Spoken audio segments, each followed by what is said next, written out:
How many more children have died on our streets, Prime Minister? How many more children? How many more children, Prime Minister? Are we going to do something? Time for change, Starmer. Come on, needed. How many more children? Is it mine next? We're going to stand up for our children. Act. Bye-bye. Got your photos, off you go. Make a real change, Prime Minister. Get someone. Make a real change! Get Our children! Go away! I just found out my friend's 9-year-old daughter was killed. You're not wanted! Scumbag! The person I've helped. Keir Starmer just endured an awkward moment after boos and humiliation erupted from an angry crowd because of his speech.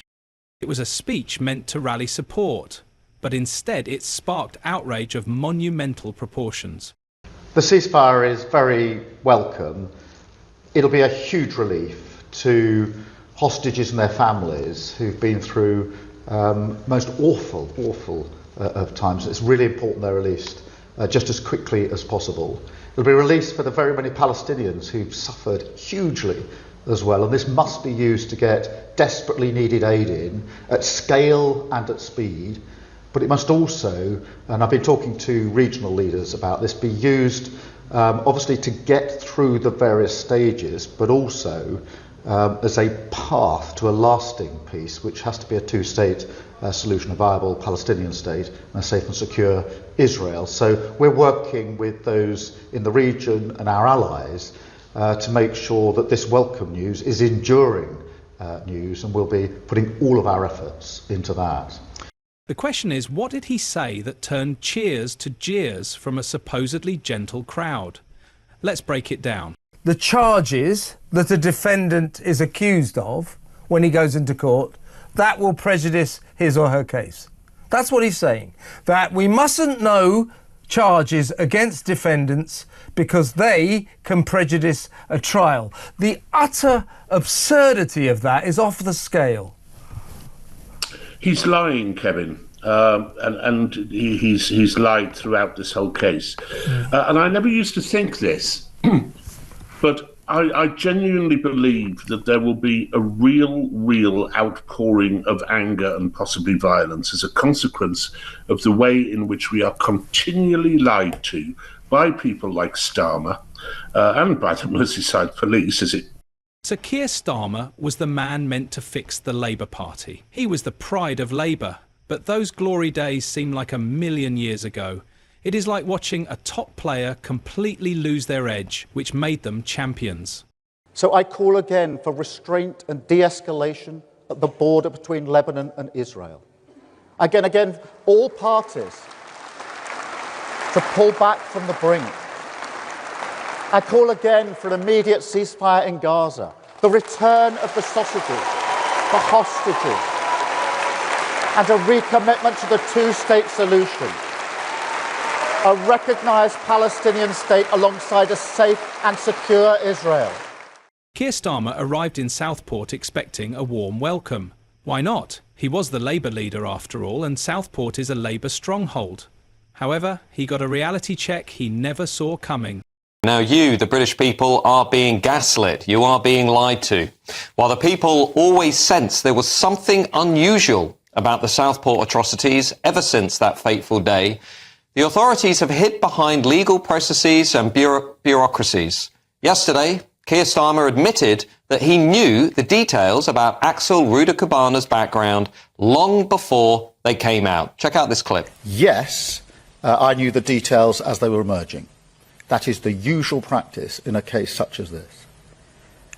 But you know and I know that it would not have been right to disclose those details. But this is not consistent with Keir Starmer's previous actions. During the 2017 Finsbury Park terror attack, Starmer called it a terror attack before terrorism charges had been announced. Keir Starmer also did the same in the case of the London Bridge attack in 2017 and the Plymouth attack in 2019. And of course, after Southport, he had no problem at all in deriding many people in this country as far-right thugs before they went to court and had their cases heard.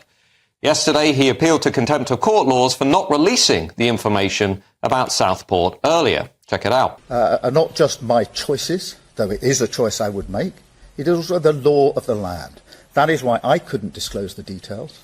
It's why others couldn't disclose the details. It's why all of you as journalists couldn't disclose the details, because the same laws applied to you just as they applied to me. And it's really important that we make that clear. But the purpose of the rule is to protect the justice that the families and the victims are entitled to. But if it applies to Southport, why didn't this apply to 3 other terror attacks, as well as those protests? We're now, of course, hearing reports that CPS pressured Merseyside police not to release details about the suspect. But just to top it all off, the government now wants you to believe that this was a case of knife purchase laws not being strong enough. You may remember when Sir David Amess was murdered by an Islamist terrorist, parliamentarians tried to make the issue about online abuse. Let's just be nice to one another. Well, the same thing is happening now. The government has fast-tracked tighter restrictions on online knife sales for under 18s, as if Amazon was to blame for Southport. Writing in The Sun today, the Prime Minister called Axel Ruder-Kabana a 2-click killer. But the fact of the matter is that the system, the state, failed the victims of Southport, much like the state failed the victims of Pakistani rape gangs. It's time for the obfuscation, the concealment, the cover-ups, and the deflections to come to an end. It's time for the people in power to tell us, the people, the truth. Things took a shocking turn the moment Starmer began speaking. The atmosphere shifted and the energy drained from the room as people fidgeted in their seats. Man, not your security. You have failed me. Thank you. I've been a Labour voter my entire life. You have failed to be the opposition. You have failed to ask whether lockdown was functioning. Just behind. Can we just Do you understand? Shall we go on in? Thousands of people have died because you have failed to do your job and ask the real questions. Well, I am telling you now, and I hope this goes out, you have failed this country. You have. They've been on the front line keeping people alive. So I really don't need lectures from you about this pandemic. You've got one. Why? Can we come in? Okay. What are you doing? Good. He's the landlord. That man is not allowed in my pub. He's the landlord. I'm not going to physically hurt him. That man. That's assault. I am not bothering you. I am not bothering him. The reaction was undeniable as disbelief, disappointment and growing frustration spread through the room. That he couldn't say anything is simply untrue. And it's not true to say that the nature of terrorism has changed. In 2016, the murder of Joe Cox, Thomas Mayer was immediately declared an act of terrorism by one individual. 2017, the murder of Keith Palmer here in Westminster by Khalid Massoud, immediately declared an act of terror.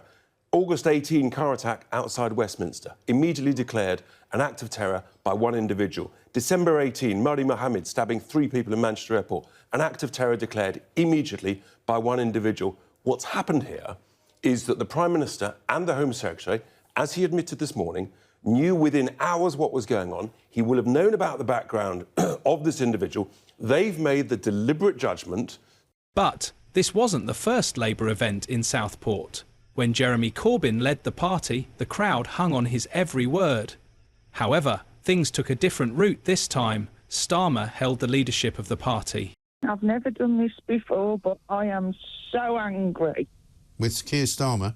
I am so angry with him. How dare he rate me as a thug? I wouldn't know what the right or the left or anything is, but how dare he? We are angry. Yeah. We're very angry. You're fed up? I'll tell you something, I could sit and cry. I never thought in my lifetime I would see my country, who I have served and I have loved all my life, with someone treating me with the same thought, experience as a thug. Yeah, I know. I've never done anything wrong with my life. I was never ever brought up a racist, and I will never ever be one. But how dare he? At times, it felt like watching a comedian bomb on stage. Every line was met with awkward silence instead of applause. The crowd looked disinterested. But the craziest part was the reactions of the Labour MPs in attendance. They looked like they wanted to vanish from the event. One MP practically hid behind his notepad while another clung to her phone like a lifeline. They didn't need to say a word, their faces said it all. This was a disaster. So what did Starmer say that upset the crowd? He launched into his economic policies convinced he was delivering a masterclass. As for the crowd, he might as well have been speaking gibberish. The disconnect was obvious. Confusion replaced conviction, and it showed on their faces. Then it happened. The first big boo. It was like a dam bursting. The timing was perfect, cutting right through Starmer's attempt to explain how his economic plan would save the country. A voice from the back let out a loud, unmistakable boo, as if speaking for the entire room, and from that moment the floodgates opened. Every sentence was met with groans, and more boos erupted from different angles of the room, until people started getting up and leaving. The mood quickly shifted from uneasy to outright hostile. Disappointment filled the room, but the most striking part was Starmer's face. He was genuinely stunned, as if it had never occurred to him that the crowd could erupt and turn against him. But was this accidental, or is it a sign of more things to come? Let's be honest, he did this to himself. It's as if he completely forgot the golden rule of politics: know your audience. In Southport, he completely missed the mark. The entire duration of the event was a train wreck, the kind of moment that makes you wonder how someone can rise so high in politics only to crash so spectacularly. But this runs deeper than one bad speech. Do you remember when Starmer was fully behind a second referendum? It turns out that was just a phase. In 2016, he pushed for Britain to remain, like it was his life's mission, demanding a public vote on the final Brexit deal. But then he abruptly changed his tune, telling the crowd Labour needed to move on from Brexit, and they weren't having it. The tension in the room was ready to boil over. He may be trying to win over Brexit voters, but in doing so, he's alienating his own base. Pro-Remain Labour supporters feel betrayed, like Starmer just stabbed them in the back, so they reacted in a way that sent a clear message to Starmer. During his Southport speech, Starmer was interrupted at least 5 times while talking about Brexit. That wasn't just pushback, it was a full-blown revolt, and each time the shock on his face said it all. He genuinely couldn't grasp why his crowd was turning against him. But it's not just Starmer. The Labour Party as a whole is quietly distancing itself from its pro-Remain past, and supporters aren't taking it well. These Labour members are tearing into Starmer and party leadership across social media, and this isn't just noise, it could have real election consequences. For instance, most Labour's once reliable pro-Remain strongholds are slipping away, and why wouldn't they? If you're a die-hard Brexit supporter, why stick with a party that's now telling you to move on from one of the biggest political battles of the decade? But it gets worse. Just when it seems Starmer couldn't dig himself a deeper hole. He is facing mounting pressure from MPs over plans to potentially support the controversial North Sea Rosebank oil development. Chancellor Rachel Reeves is understood to be supportive of a new application for consent for the development of the field, led by Norway's Equinor, after a judge ruled the project was unlawful. The company was allowed by the judge to continue the development of what has been described as one of the UK's most significant oil and gas fields, but they will have to resubmit an environmental assessment of the project before any oil and gas is produced. However, the assessment will be subject to new guidelines for the industry, which the Labour government has pledged to deliver in springtime. Reports have suggested Labour is at loggerheads over sticking to its manifesto pledge not to issue new exploration licences, but not to cancel ones that have already been issued. Rosebank was granted project approval in 2023, but MPs are mobilising against supporting the assessment. The Labour Growth Group, a large caucus of mostly new Labour MPs, will not take a position backing Rosebank, although the group did give its backing to Heathrow expansion, which was announced by Reeves last week, a report in The Guardian has suggested. Several MPs also spoke anonymously to the paper, warning more criticism would be forthcoming if approval was being pushed by the Treasury.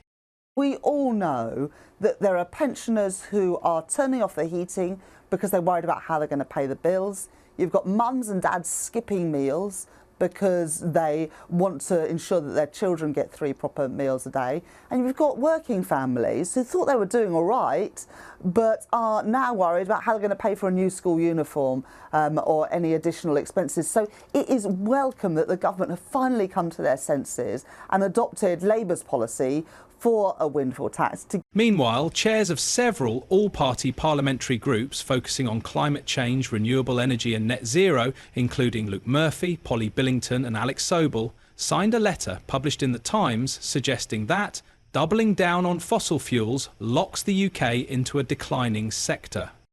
So it is another headache that Starmer has to deal with, because it could further annihilate the supporters who voted for net zero policies on fossil fuels. As a matter of principle, we will accept, as it were, the baseline that we inherit from the government if we win that election. And it's if, I'm not getting ahead of myself. And that's why we've been very clear that we won't revoke. Meanwhile, Starmer has promised to unite Labour members against the threat of the far-right party. He has described them as troublemakers and vowed to ensure Labour continue to stay in power in the UK, even though the task has become increasingly difficult in recent weeks. If you enjoyed this political firestorm, like the video and subscribe to the channel for more fascinating political content.